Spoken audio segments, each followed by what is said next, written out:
welcome to Connections Radio Show, where we talk about ideas that matter. I'm glad you've made the connection and are with us today.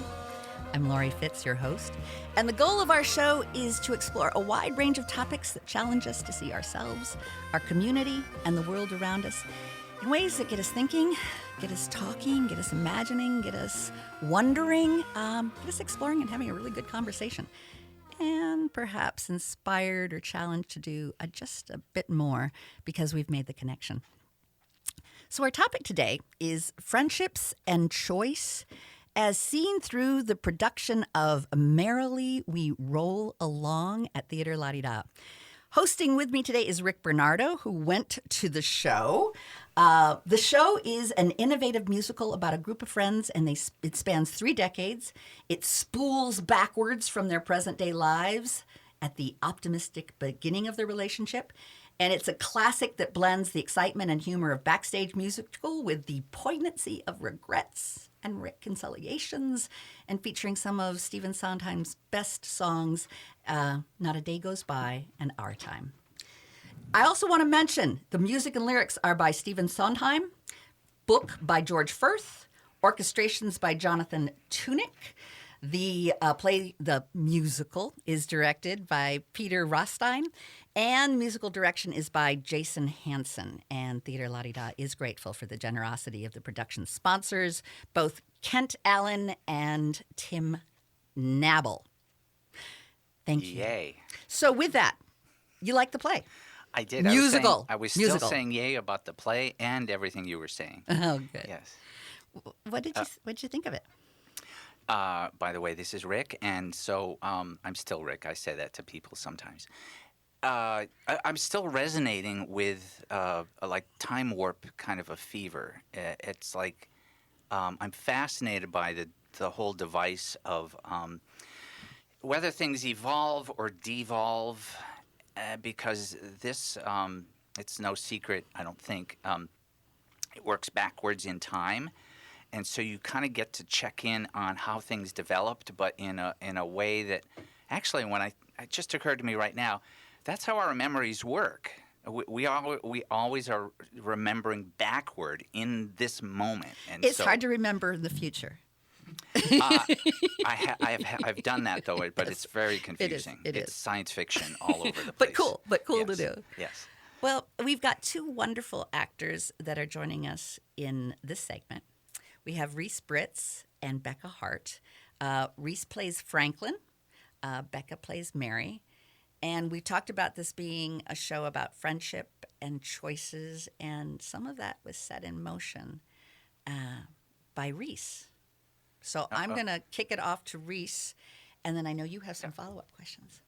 After Reese shares a little bit tell us about your thoughts on how this gets kicked off. Yeah, so again, my name is Reese, and I play Franklin Shepard, who is the guy that this story is all about, really. But and I think we'll hear from each actor a similar feeling about what the show is all about. Yeah, but it's a story about Franklin Shepard, Mary Flynn, and Charlie Kringus, these 3 friends that at the end of the play, which is actually the beginning of their journey together, which is a little confusing for some people, but they make a promise that it is our time and we're the movers, we're the shapers, we're the names in tomorrow's papers, to hold on to their ambitions and their dreams and to move forward and achieve those goals. But when the play starts, it's actually 1976. And I'm not spoiling anything, just to let you know. But Franklin has become a producer of movies, and big-time Hollywood producer. And at this party, Mary Flynn is there, but Charlie Kringus is not. Mm-hmm. We don't get to meet Charlie until the second scene. And even though this show is about these 3 friendships, it's really about how Franklin's decisions have impacted his life around him and his relationships with his friends. Awesome. Yeah. What he said. Thanks. That's Reese Britt. he was there. I was. He was Yeah. what The full 2.5 hours. So what I'm gonna and do is so you have a follow-up yeah, for that. that was it didn't seem like that long. So that's a good thing, for a performance. It just zoomed by. And we've got also Becca Hart, who plays the character Mary that is in that first scene. He is. Yeah, and I'm sad right away when I meet you in the performance, because there's something wistful going on. It seemed anyway. But you tell me more about your character and how that went. Great, thank you. Hi, my name is Becca Hart. I play Mary Flynn, and she is a friend to the man who the story is about. And But there, you may have a feeling that the play is really about Mary as well, It right? really is. I don't know about that. I feel like every actor is telling their own story, but it's a play. Really, yeah, truly, it's Franklin at the center of it, but the three of them, Mary, Charlie, and Frank, really just affect each other in so many ways, both with their choices and with their absence of choices, the passivity. And so it's been really fascinating to wind that story backwards, and Yeah. you're both kind of weaving the tapestry and unweaving the tapestry at the same time for the audience. Weaving and unweaving. Those are good words to hang on to, because there's a lot of that going on here. What for your character? You've been Mary for a while now. What struck you, or what was a challenge in how that went for developing that? I love Mary. I Yeah. love her so much. Uh-huh. I spent a lot of time with the script, both before and then during table work when we first started rehearsals, just tracking honestly the levels of heartbreak. Like, how many little balloons of hope does she have in this scene? Oh no, that one was popped in the last scene. Oh, how about this scene? Oh no, those 4 balloons have popped already. So tracking all of those. And I remember chatting with a friend about her before we started rehearsal process, and I was like, I'm kind of like nervous, I'm kind of scared. And she was like, well, what does Mary love? And that's been such like a thing that we've all kind of talked about, is instead of playing the heartbreak, you're playing the love and the hope that these friendships are going to work out. And that's why it's so devastating when they don't. Yeah, just sticking with that. Got it. Reese, how about you? When you're working through this character and making discoveries, what were some of the discoveries you made? Yeah, some of the discoveries I made when I first read through the play, the musical, I was like, wow, Franklin Shepard is not a great human being. At all. He makes horrible decisions and blames everyone else. He is a stone cold narcissist. And what I discovered throughout it is, well, I played villains on paper before, and the thing about villains is they don't know that they're being the villain. And they think that they are just in their actions and in their choices. And so finding those moments of oh, okay, so he thinks that this person persuaded him, so I have to bring that out. And even though I know that's not what's happening, he thinks that he's being manipulated. And so I need to dive into that and that feeling of manipulation of where his life is going and the people that are influencing his choices. That was clear. Yeah, everybody has their own world, and you kind of have to create that for that character. Exactly. Yeah. And even though I see that he is Yeah. in the wrong completely with many of his choices and disregarding his friends in that sense and leaving them in the dust, I also understand that he needed to do that during this time. That's a great exercise in empathy, actually, to be able to do that. I have a question for you that just came to me, and it's going to mean that I'm going to go over our time limit in segment 1. But what strikes me is that when you are getting in touch with a character that's a narcissist, that may not understand the things around him, sometimes we fight that also in looking at equity, diversity, and inclusion, and helping folks to understand. Sometimes it can be challenging to help a person have more empathy and to understand what that means. I know that's something that you feel very passionate about. So share with me about that and that Yeah. experience. I am very involved in equity, diversity, and inclusion, especially in this Minneapolis, Twin Cities theater community. The hardest part is for anyone talking about these kind of issues is letting go of your ego and your pride and understand when you have hurt someone, which, like speaking of narcissism, that is a hard thing, but that is a term that I don't want to use when we're talking about this. It's pride. Right. And a lot of people... And fear. And fear, yes. Yeah. Fear for the unknown and the understanding. And change. People have a hard time with change. What does this mean? How Exactly. does that impact me? Yeah, we as human beings are taught to fear the things that we don't understand. And that is something we see in our everyday society. If there's something that we do not like or makes us uncomfortable, we automatically shut it out and we try not to understand it because that's not how we were raised or how we perceive the world. So obviously I'm right and they're wrong.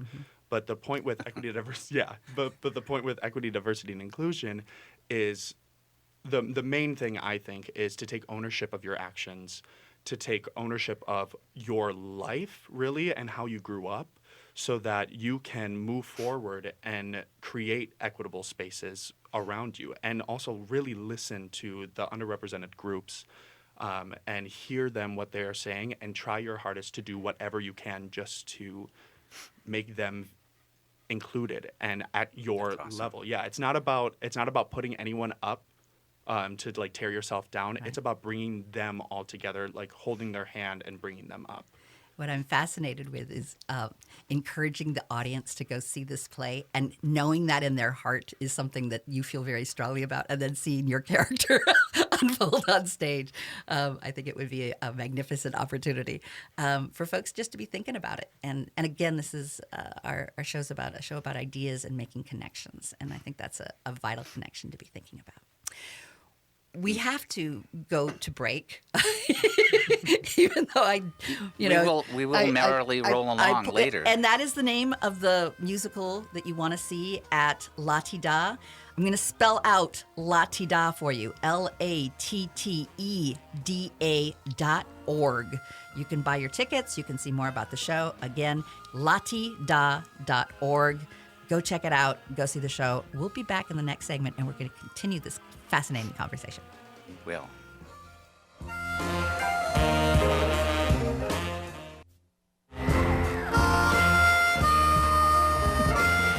Welcome back to Connections Radio Show, where we talk about ideas that matter, and we're talking about friendship, choices, and much, much more. As we explore the play Merrily We Roll Along, it is a play that when it first came out did not, get great reviews and great support, but it's become sort of a cult classic over the years where there's a lot of devoted people that adore the show. It spans 3 decades. It starts out and moves backwards. And then there's a lot of great humor and challenges and choices, and there's regrets that are made, reconciliation, and then songs like Not a Day Goes By and Our Time. To explore this, we've got great actors who are here to talk about their characters, talk about what the show means to them. In the last segment, we had a chance to talk with 2 terrific people. We have Reese Britz and Becca Hart in the first segment. And Reese will be back. But in this segment, we have another character that is joining us. We continue to talk with Becca Hart and her relationship to the role Mary. And we'll get to know Dylan Frederick, who plays the role of Charlie. And in this one, we're going to continue on the choices, lack of choices, agency, a little bit about your character and background and who you are. So welcome, Becca and Dylan. Thank you. Thank you very much. And I have our wonderful host with me today, Rick Bernardo, who actually saw the show. I'm famous for that. You're famous for that. We have these shows. The show goes back in decades. It does. Tell me about that. 70s, 60s, a touch of 50s. And for me, so everybody, it's not breaking, what do they call it? It's not a spoiler necessarily to say there's news during the segments of the phases of the production that lets you know where you are. There's a big a flashing sign saying this is the year, but at the same time it takes you back through some things that were happening during those years, and that really was effective in placing you, rooting you, even if you weren't alive then. It creates a history that you might not have known about, and it really resonates into the present. And so, and Dylan and Becca are both here to talk about. Yeah. Dylan, thank you so much for joining us today. I understand you're coming back from New York to be here for us, so we appreciate that, even though you grew up and you hail from our Twin Cities. Yes, I do. I grew up here. I grew up doing theater in this community. This is where I learned to love theater and how to act, and I wrote plays here. I did my very first play I wrote in the Minnesota Fringe Festival. Oh, I love the and, Fringe. Grew up taking classes at the Children's Theater and seeing all those plays. So this is the first time I'm back here since I was in high school doing a play. welcome. We got to know Becca's character Mary a little bit in the last segment. Tell us what you think your relationship with Charlie is with Mary. Tell me about that relationship. Yeah, so Charlie is the lyricist to Frank Shepard, the composer, and Mary's not really a collaborator in that sense. I mean, on a musical, there's you've got the composer and the lyricist working together. Mary doesn't write the book. She doesn't choreograph, as far as we know. She doesn't direct, but she's instrumental in the trifecta, really. Yeah. And I think Charlie's relationship to Mary is really interesting because I think they remain close from the beginning to the end, or the end to the beginning, however you want to think about the play moving backwards. And it's not a romantic relationship. It's not a sexual relationship, as far as we know. And I think that has to do, with some of its staying power and why it's able to last for hopefully forever. Is that an accurate character description and relationship from your? I always love to hear from actor to actor. How do you feel about Charlie? How does Mary feel about Charlie? And does she perceive the situation the same way that Charlie does? Oh yeah, Mary loves Charlie. Frank and Charlie are the two halves of her heart, and I think Dylan said it well. It's that there's all sorts of different loves in the show. You have Frank is experiencing romantic love. There's parental love. He has a child, and there is friendship love. And so you have this duality of seeing friendships dissolve and seeing one of the friendships last a pretty long time. I don't know if it lasts the whole time, like past the end of the play kind of thing. I've also really enjoyed that. I feel like Mary and Charlie have connected over the years of watching their friend Frank make these choices. They're just like the two of them on the side, just like, boy, what are you doing? What are you doing now? And they're still united in their love for this really imperfect person. Yeah, Frank. they really believe in him. They are there to help. They're trying to get Frank to be his best self, or at least what they think is his best self. Yeah, that's clear to me as seeing it the first time. They're rooting for him, trying to be a champion for him, both professionally, which takes its own life, but also personally, and that's where the drama seems to happen over time. I also think he's probably, and I don't know that the characters probably don't understand this, but as someone maybe watching the play, I think he's sucking a lot of energy from them. And I think through the years, there's three people in this relationship, but I think he's taking a lot of wind out of their sails. That seems, yeah. And I don't know that they're able to necessarily see that because we love him. Yeah. And I think we're blinded by some of that affection we feel for him through the years. Yeah, they're in too deep for sure. I think they're probably in too deep. And this is a common dynamic, I think, in friendships. Yeah. I think the idea that they are so infatuated with him. I resonate with that. I got that. Yeah. With it being a musical, tell me about what you think about that, Becca. You have some strong feelings about what is this show because of what folks normally think of when they think of musicals. I do. I feel like often people, you hear the word musical and you think of something fluffy and fun and with a big tap number, and there are musicals that have that, and I love them. And then you have you think of the word play, and some people think of Shakespeare, some people think of, of whatever, something intense and complicated and riveting. And so in that sense, it's this is really a play with music, because it is so tight, there's so much to dig into for like an actor and for the audience. It's not just talk, dance number, talk, dance number, fancy lights. It's a really complex story. Well, That's my experience, definitely. Yeah, I've so seen a glad. number of musicals, but this is right down the seams of that. Yeah.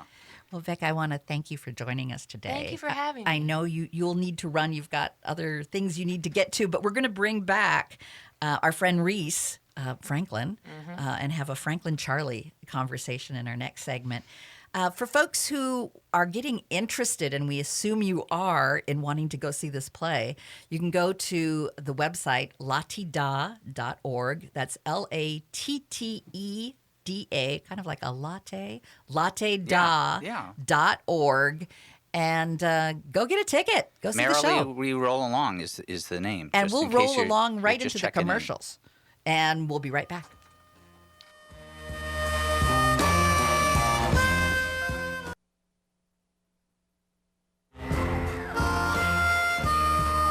Back to Connections Radio Show, where we talk about ideas that matter.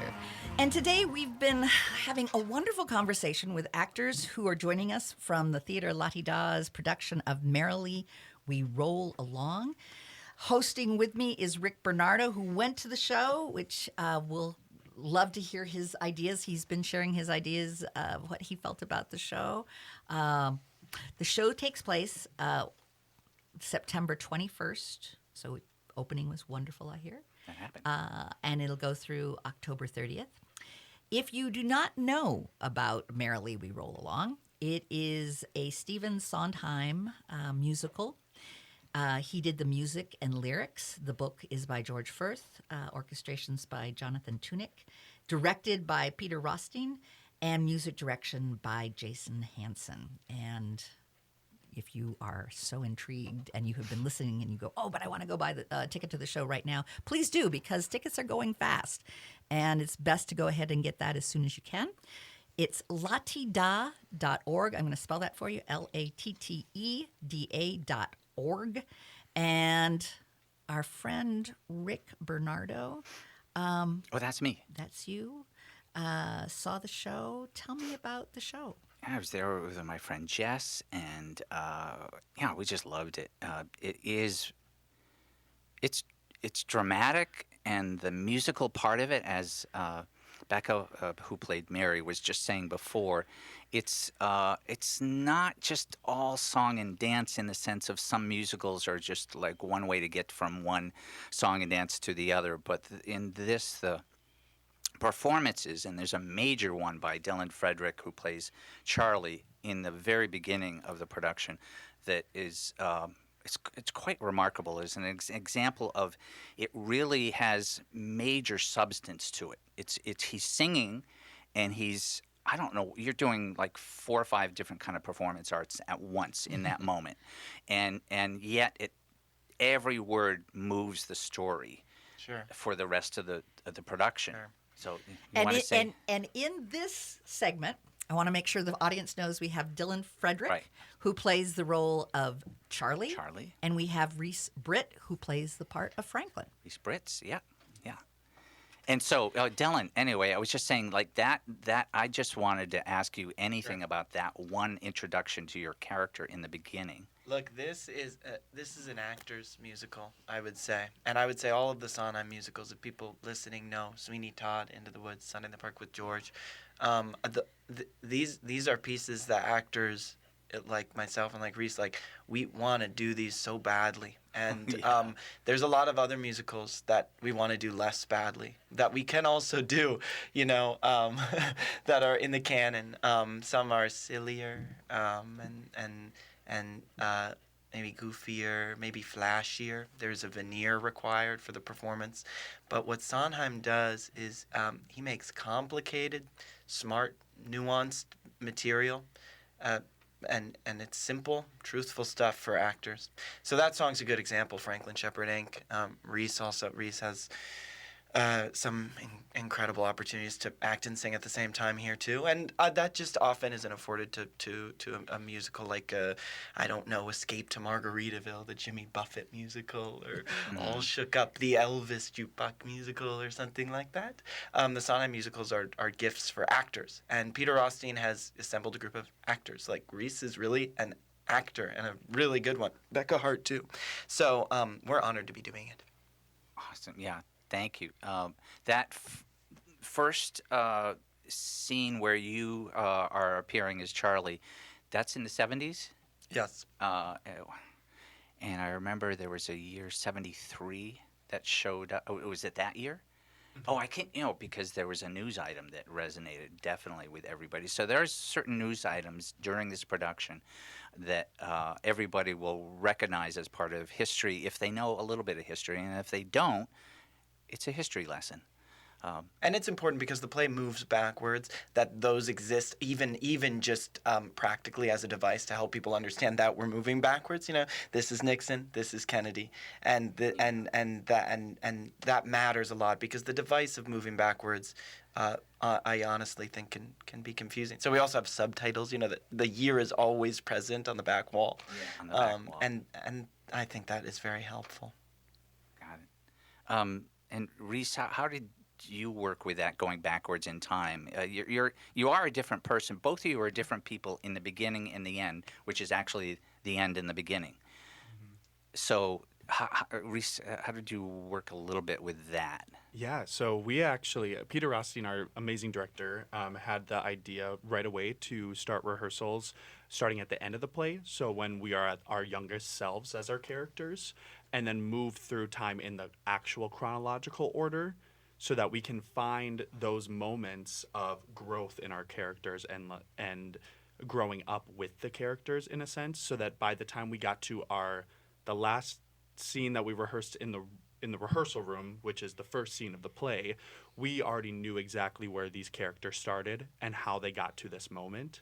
So once we flipped it and actually did the show in the actual order that it is, it was different. It was difficult. That was the only time in my life I've ever rehearsed a play backwards, and you too, probably, right, Reese? Yes, and that was really crazy to do. Yeah, it was hard because it felt like we were like, okay, we just got done with this scene. We know where we're going, but we have to. We can't know where we're going in a sense. Our characters don't know what's going to happen next in their life, so we have to just keep chipping away at all the scenes that we just did. Yeah, got it. It's a remarkable device. What I'm kind of interested in is finding out from our friend Dylan. Yes. How you got persuaded to come back and do this show. I heard there's a great story about that persuasion effort. Yeah, I haven't been living here. I've been living in other places and doing plays other places, but I've been wanting to do a play in Minneapolis since I left. And it just hasn't really been able. I haven't been able to make it happen, and there just hasn't been the exact right thing.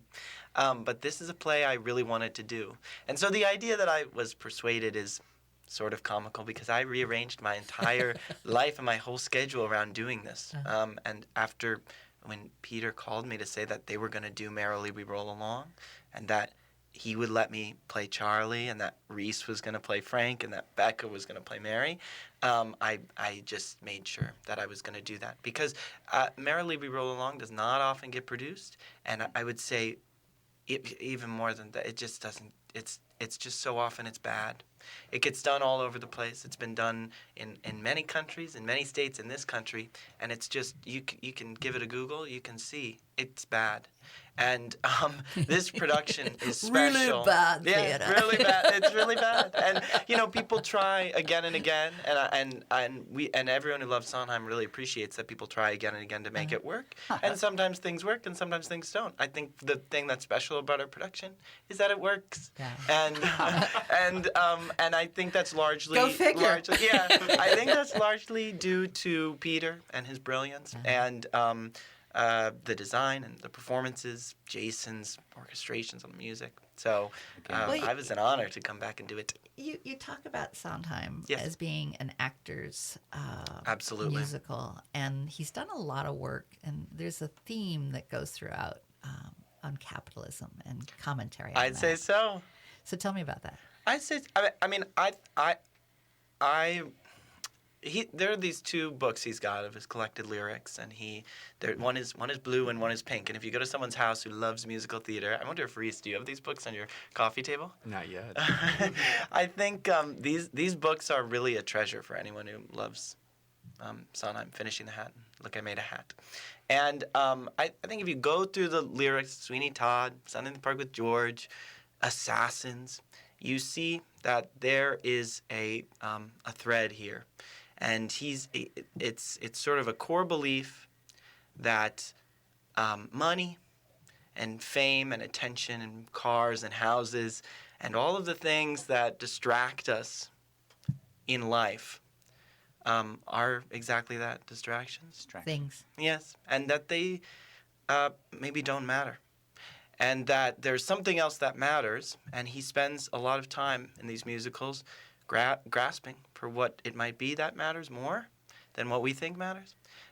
And in this musical, Merrily We Roll Along, I think he's suggesting that friends are what matter, old friends, making old friends, and that somehow those things that matters more than all of those things that distract us.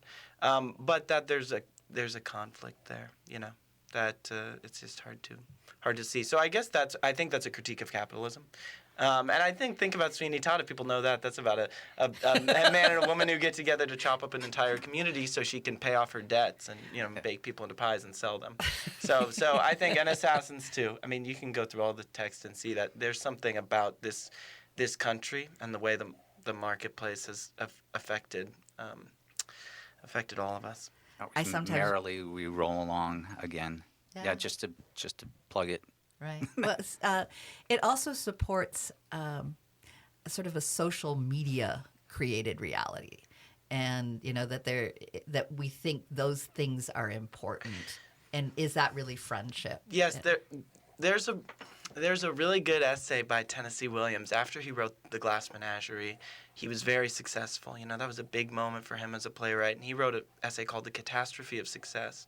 And I think this is largely also a critique of capitalism. And it reminds me a lot of Merrily We Roll Along and Frank's journey in Merrily We Roll Along. He's sitting in a hotel room. He's having all his food brought to him. And he's sort of thinking back to who he was and who he is now and how miserable he is, even though he's had this great play, Glass Menagerie. It's such a success. And he says, the public self that I've created is a fiction built with mirrors, and the only thing that matters really is the person who I was from my very first breath, and I've forgotten that person. So this It's very clear in this production. And there's a reminder of what is important, friendships and choices. So the show is called Merrily We Roll Along, as our friend Rick reminds us. And it's at Theater La-Ti-Da. I want to give you the website. It's latida.org, LATTE.DA. Just a DA. No, excuse me. I'll do that one more time. LATTE, like latte, LATTEDA.org. Can I get a latte? Yes, you may. And we will be right back after some commercials and talking more about how wonderful this show is.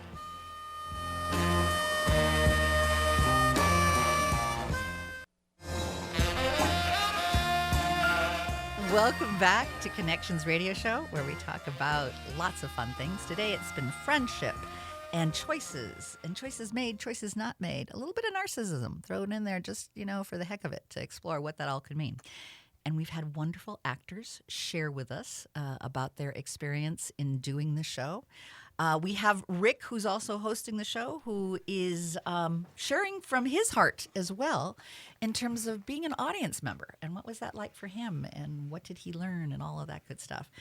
And our actors that are in the last segment with us. One plays the role of Charlie, and that is our friend Dylan Frederick. And the other plays the role of Franklin, and that is our friend Reese Britz. Both hail from the Twin Cities. Yes. And got trained here and love it here and love you being here and you coming back here. Our friend Dylan coming back. It's been a great experience. You were singing to me earlier during the break. Do you want to break into song just for the heck of it here on our last segment? We absolutely do. Oh, good. Which one? And I love Reese's face. Oh, sure we do. I guess we do, yeah. Which part would you like to break There's so into? many great iconic songs in this musical. At the end of the play, we sing a song called "Our Time." The play moves backwards in time, so we start with a friendship between three people that's frayed, and then at the beginning of the play, you move all the way back in the 2 hours to the idealistic beginnings when they're up on the rooftop looking at Sputnik in the sky in the 50s. It was in the sky. And they're singing a song called "Our Time." We could sing. Something is stirring, shifting ground. It's just begun. Edges are blurring all around, and yesterday is done. Feel the flow, hear what's happening. We're what's happening. Don't you know we're the movers and we're the shapers. We're the names in tomorrow's papers. Up to us, pal, to show 'em. Oh, I love singing that with you, Reese. I love singing with Reese every night. I love Oh. it. He has really a tremendous voice, and to look into his eyes every night and sing that song is Oh. intoxicating. And it's a great way to end the night because the play starts in this way where everything is so frayed, and I'm yelling at him largely in my first song. So then to look at him at the end on the rooftop with the star, we sing the song. It's really a sweet ending, sweet way to go home. That was awesome. Tell me how you felt about when you saw that on stage. Well, this recreation it just takes me back, pun intended, in so many ways, and I just loved it. I would say, for instance, what I got out of it, and I'm gonna keep getting out of the performance because I'm gonna carry it with me for a while, is the sense of possibility and what happens to Yes. that in life. It can unravel. It can grow, and there's a lot of both of this in the whole production. And there's so many lessons for any of us to resonate with the difference between personal and professional growth. And how do we navigate that? And everybody, the three characters, Mary and Frank and Charlie, are really trying to navigate that ocean, basically, and in almost drowning in different ways at times, and otherwise just swimming beautiful strokes other times. Yeah. So you're going to tell a friend to go see the show. What are you going to tell him? I'm going to tell them you probably haven't seen anything like this, number one. This is a live production which cannot be replaced by any other medium. Thank you. As well. And you will learn a lot about life and yourself no matter what happens. Wow. Yeah. So you're telling friends and family, Reese Britz, who plays the role of Franklin. What are you telling them? Well, I tell them exactly that. Good. That it is a difficult show to understand at first, but once you get all those little moments, you will find yourself in all the characters. I tell them that it's a show about the human condition, and about how what is the price of fame, and how you can lose your dreams over time, or your dreams can shift or rearrange over time, but is it actually what you wanted? Like, how did you get to be here? And so I think what I tell people is that you will be able to see yourself at one point in each of these characters, and it's going to fill you with hope. It might fill you with a little bit of existential dread, just a little bit, but it is absolutely worth it. All right. And Dylan, what would you say?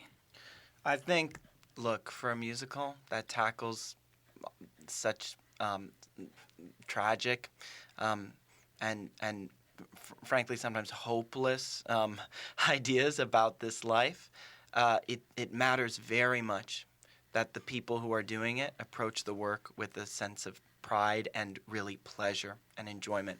And when Stephen Sondheim wrote this piece, it did not do well on Broadway, but he said that making it was the most exciting time of his entire life. And so I have tried to, along with Reese and Becca, really embody that spirit and approach every day of this work like it is the most exciting thing I have ever done. And so in many ways, it has become that. And it matters very much to me that people see that on stage we are having a hell of a good time. And I think in that way, it's contagious. The pleasure is palpable. We are enjoying ourselves. And that honestly, it doesn't always happen in the theater, and the contagious quality of that, I think, should make anybody want to rush to Theater La Te Da and see Merrily We Roll Along.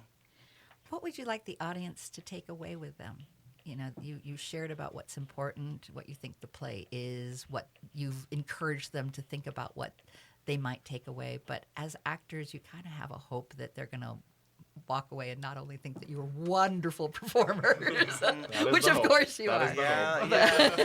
Yeah. But what else? What is it? Well, I think that there's an investigation in the piece, like we've talked about, that has to do with friendship and why relationships matter and why there are other things that distract us from those relationships. And there's this sounds out of left field, but there's a Simon and Garfunkel album called Bookends. Mm-hmm. And there's an investigation on that album as well that I find to be eerily similar to the investigation Merrily We Roll Along. There's a song called Old Friends on that album. There's a song called Old Friends and Merrily We Roll Along. There's a song called Faking It, about fake, I don't know, am I faking, am I making it? That's really part of Frank's investigation. So I think this kind of like tried and true obsessive search that we all have to figure out like what matters, and is it the silly artificial stuff, or does it have to do with something to do with each other?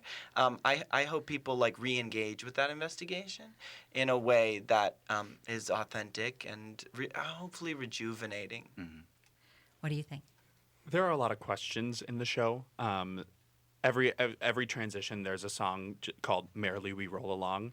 Yeah. And it's phrased differently and use different lyrics in every single transition. But a lot of them are like, how did you get to be here? What was the moment that led you to here? And also, some roads are soft and some are bumpy. Some roads really fly. It's a conversation about life and how we should be questioning, like, are we happy with where we are? Did we lose sight of our dreams along the way? Yes. What really matters to us, like Dylan was saying. And I think if people take that introspective look after seeing this, then we've done our job right.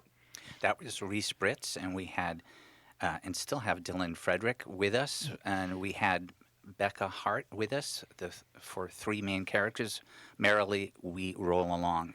And we have just a few more seconds that you can share. What did you take away, Rick Bernardo, from What the did I play? take away? I thought I was going over that before. Well, we've got 20 seconds now. Okay.